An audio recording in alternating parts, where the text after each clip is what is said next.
English translations done by Poonam, just as Rachna said, I mean, they are really actually terrific translations. They read as if they're original, and I think that's the highest praise one can give to a translation.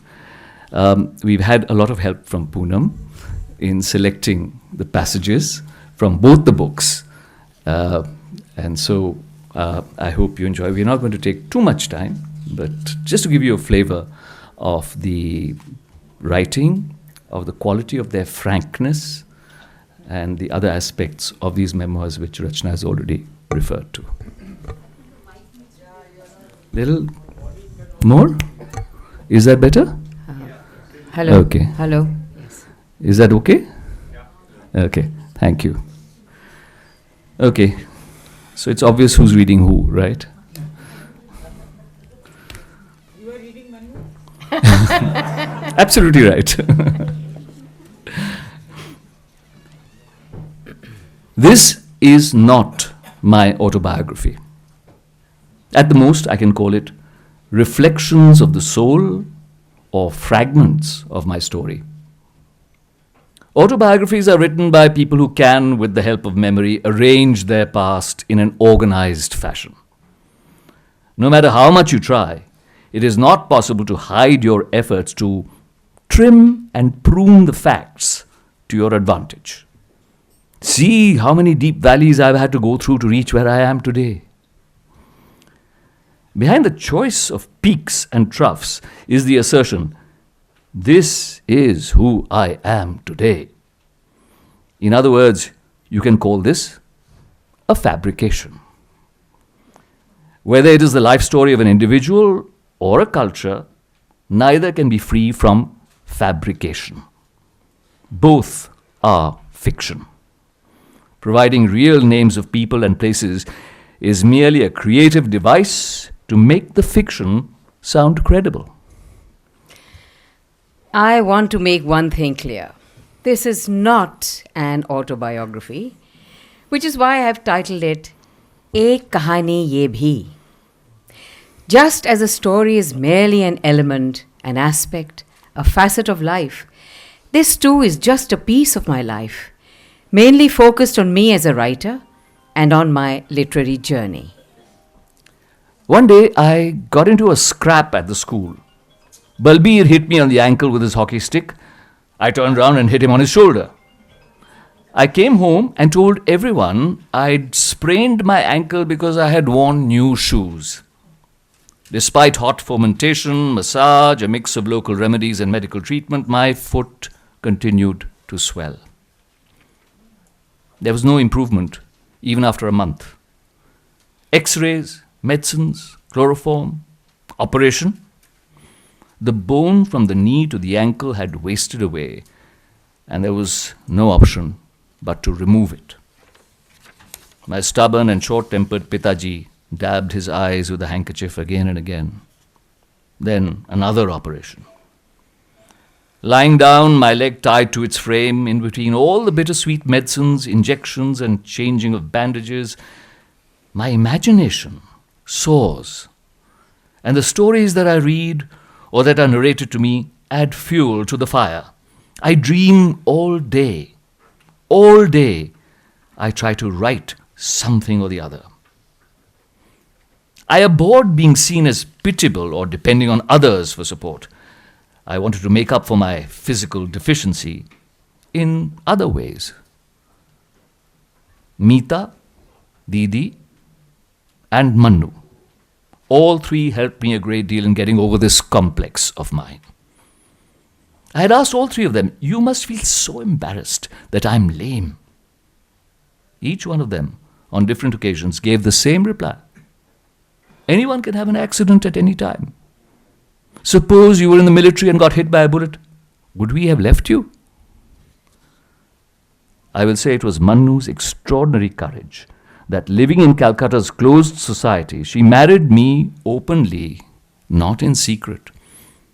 Chalo, forget caste for a moment. Anyway, these days no one believes in it. But what made Mannu Bhai Sahab choose a lame man? Mannu must have heard this or versions of it many times. She was an extremely popular teacher in her school. The girls worshipped her. She was cheerful and energetic. When her students heard about us, they were shocked. I also realized that while my relationship with Rajendra falls within the purview of my personal life, it is actually an even bigger part of my life as a writer. We married because of our writing and became husband and wife. At that time, I felt as if by marrying Rajendra, I would immediately be on a grand highway to writing, and that was all I desired then. How did I forget that as soon as I got married, my personality would be split into two parts, writer and wife. There's no doubt that Rajendra motivated and encouraged me as a writer. The literary environment and gatherings that I became privy to because of him were a great source of inspiration. But as a wife, I was at the receiving end of Rajendra's constant negativity and onslaughts, and it was the writer in me that bore the brunt. The setback in my writing as a result of continuous battering of my self-confidence eventually led to a full stop. I want to break all traditions and leave myself free and unrestricted in this sea, and to see what it's like to live a bohemian life in the true sense of the word. What is all this setting up house, stroking and caressing middle-class values? But I have to fight the traditions imparted to me by my determined mother every step of the way. And I'm held back by my attachment to loved ones. No sooner had we started our life together that Rajendra, in the name of a writer's compulsions, presented me with the latest pattern of marriage. Parallel lives. Look, we will live under the same roof, he said, but our lives will be our own. We will not interfere with each other and we will be independent, free, separate. I was speechless. I was not familiar with this very modern concept of living. Not just unfamiliar, I had never even imagined such a scenario in my mind. Nor had Rajendra indicated anything like this when we were friends. I had come with him to dispel distances, to become one, for us to become immersed in one another. After listening to him, I felt that while I'd been given the reassurance of a common roof over our heads, the ground had been pulled away from beneath my feet. The one question that hammered away at me was this: what was the need for a roof then? What was the point? I understood this much at least. This idea of parallel lives that had suddenly cropped up in Rajendra's mind had come from somewhere else. But Rajendra has never had the courage to accept reality with any honesty, at least not in my context. That's why he habitually dug out some formula or the other to cover every lie, every obstinate idea, indeed every unjustifiable act, sometimes invoking modernity, sometimes in the name of his writing, and sometimes some other concocted bit of philosophy that could prove him right. For me, the most inspirational moments are those I spend listening to people or reading books by others, never mind who they are. Mannu says, "This is how your ego gets satisfied." She herself talks in a very entertaining manner. She gangs up with other people and makes fun of me and grumbles, "If he didn't have such and such traits, he'd be very good." This list of undesirable traits is extremely long and changes every second. I accept the fact that she's not destined to have a good husband. I advise her to get one, and I go off to sleep. They were strange, difficult days. The biggest difficulty was the way Rajendra's acutely conscious ego created complexes within him, which prevented any kind of relaxed, easy pace of life. It was impossible to figure out when or what would offend him. We'd be laughing and joking, and I, or someone else, would say something perfectly ordinary, but it would hurt his self-respect. Anyway, it wasn't in my nature, nor was it my habit to think too much before speaking, nor is it today. If he'd expressed his anger or distress, he would have felt lighter, and it would have been easier for me too. But Rajendra would be mute. Yes, his face, and more than that, his behavior would make it evident. I kept trying to find the Rajendra I knew before marriage in this silent Rajendra Yadav. Mannu was the one who pulled me out of this pit. I know you're a freelancer and don't have a regular income. I will never burden you with running the house. And truly, Mannu got a small flat on Calcutta's CIT road and did it up nicely all on her own. She hired a servant, and looking at this unimaginable comfort, I thought with some surprise, yes, this really is my flat. Sometimes I'd feel uneasy that, Rajendra ji, you've also finally fallen prey to that predictable clerk kind of mentality. I wasn't used to so much order in my life. She managed everything, from looking after Tinku to college, tuition, her own writing, taking care of the guests who were in and out of the house. It was all up to her. Mannu's protest began only when she found out that I took this situation so much for granted. I brushed off every kind of domestic responsibility. There would be no money in the house, and I would take an advance from my publishers and push off to the hills with Meeta. Mannu was there to toil at work, and Meeta was there for the good times. Today, I accept that I was unjust and unfair to Mannu. I was at fault, I was guilty. But perhaps I was simply not made for domesticity. Mannu was a simple, straightforward and trusting girl. Her dreams for her home were exactly what she had seen of her brothers and sisters. Children, a house, a husband dedicated to his wife. I was constantly breaking her trust with my misdemeanors. I had more or less become a villain in my own eyes and in the eyes of friends and acquaintances.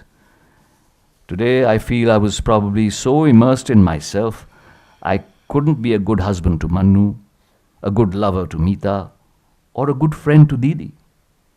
My daughter didn't have a good father, nor my sisters a good brother. It's as if I don't have any real communication with anyone. It's all nothing but formality. Seeing my first story published in a magazine thrilled me to the core. I've never felt a similar thrill again, though many other important events have happened in my life. The making of a film, Rajnigandha, based on my short story, attending its Silver Jubilee function, getting a huge, exciting response from readers for my novel Aapka Banti when it was serialized in Dharamyug, the unforgettable staging of Mahabhoj, its reviews in all the newspapers, but no, I never experienced that same thrill again. By making a film based on Rajendra's Sara Akash in 1970, Basu Chatterjee had established a special place for himself in the world of artistic films. If its success delighted Rajendra, it made Basu come up with new plans and projects. He spoke to me about filming my short story, Ye Sach Hai. There's no doubt that I found the proposal quite thrilling. My only hesitation was how this internal dilemma in a young girl's mind and heart, for which I too had to resort to a diary format, could be presented visually. When I mentioned my apprehensions to Basudha, he said I should leave it all to him and just give my consent. Not only did the film celebrate a Silver Jubilee, but it also picked up 2 Filmfare Awards. The Critics Award, often given to an art film, and the Public Award, given to a good commercial film. An article published in Filmfare pointed out that this was the first Hindi film in which there was a love triangle, all right, but it didn't have that compulsory climax, the presence of a villain. The audience's sympathy is with all the 3 characters equally. There's no doubt that it felt really good to know that this was the first film to get both awards at the same time, and perhaps no other film had this good fortune again. This kind of success for my very first film, even if it was released after a long wait, not only filled me with self-confidence, it also made me keen to explore this new field. Writing was never my first priority nor my main concern in my order of preferences. I had to find the time and convenience to write while I looked after my daughter and my home, for which I had full responsibility, and managed my job, which was necessary to execute my responsibilities. Whatever I wrote was not at their cost, but in the middle of fulfilling these responsibilities. In the beginning, There were crises and problems at every stage. There was hardship and distress. There were nerve-wracking traumas. But with all that, I somehow continued to write, whatever the quality of the writing. Today, these crises and problems are all but over, but the writing is over too. So, is a life full of struggle and problems a necessary precondition for writing? I ask myself whether my obsession with being free and independent is in fact another name for a license to be wanton. I want a house, and at the same time I want a free run without any responsibilities. Is this constant recharging for the sake of creative energy and ideological independence? Or is it a perverse expression of repressed sexuality caused by the inferiority complex of being incomplete, which repeatedly seeks reassurance from the other that you are indeed whole? It's true that I like the opposite sex and the company of women. They give me inspiration and energy.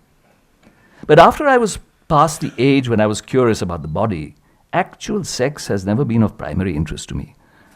That's why even after all these decades, my friendships, in which there was a lot of openness and frankness, but no sex, as is generally understood by the term, are still my support. I always had the desire for such emotional friendships. Compared to friendships with men, these are far more reliable. When Mohan Rakesh's diaries were published after his death, I had asked why there were no serious observations about any literary issues in his diary entries. Nor was there any mention of any book, except in a couple of places. Even the comments on his male friends and fellow writers are in passing. Yes, year after year is filled with girls. Su came, Ku went, Ba got married. No one knows where Ka is. Why just Rakesh? Even Kamleshwar, Bharti, Naresh Mehta, Shrikant Verma, Agye, everyone's written and unwritten diaries are full of the same Ku and Su. Where are the people in our artistic, cultural, academic, social and political life? Even Nehru, whose lives are without the scandal of a Ku and Su. Is this wantonness an individual moral lapse or an assertion of one's independence? The first thing is that wantonness can't be unilateral. You need a second consenting party, and this gives it the form of a social problem. Unfortunately, the second party has to deal with so many taboos that in this context, I still haven't seen a woman's bold, fearless confessions to date, at least not here. Perhaps a woman's fragile social position doesn't allow for this. I've never heard from any woman's pen or directly from her that she's had a physical or emotional relationship with any man except her husband. Some English or Punjabi writers or Marathi actresses have no doubt exhibited such audacity. As far as Hindi literature is concerned, they're all paragons of virtue, ideal goddesses. It's only the men who are depraved and characterless, plundering their innocent celestial purity. This has given birth to God knows how many mental and social perversions. Maybe in the 21st century, there will be some women writers who will be equally free and will accept their complicity in such immorality. Or could it be that all these moral taboos automatically wither and fall away so that they are no longer questions of life and death? Thank you very much. Thank you.